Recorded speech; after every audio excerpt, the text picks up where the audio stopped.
שלום, אני מרנן את האמא שלי. שלום אמא.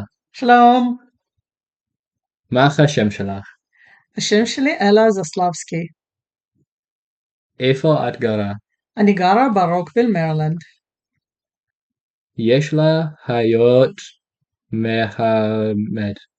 כן, יש לי שני כלבים גדולים בבית. מה לומדת באוניברסיטה?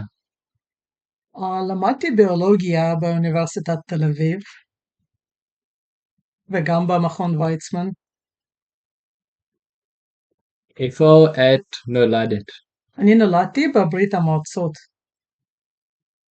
איפה לומדת? למדתי באוניברסיטת תל אביב, ואחרי זה במכון ויצמן. מתי באת לאמריקה? באתי לאמריקה כמעט 30 שנה, כבר לפני כמעט 30 שנה. למה באת לאמריקה?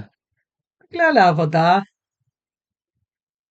מה את אוהבת לעשות בה? אני אוהבת ללכת למוזיאונים בוושינגטון די.סי. במה את עובדת? אני עובדת במעבדה, מגלה תרופות חדשות. מתי באת לישראל? באתי לישראל ב-1991. איפה עובדת בישראל? עבדתי בישראל בקיבוץ, אספתי תפוזים ואשכוליות שם, וגם במעבדה.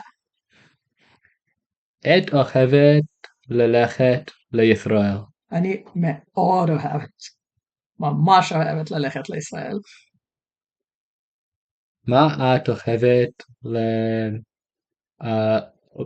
לעשות בישראל? אני אוהבת לבקר את המשפחה שלי בטח, וגם אני אוהבת ללכת לים.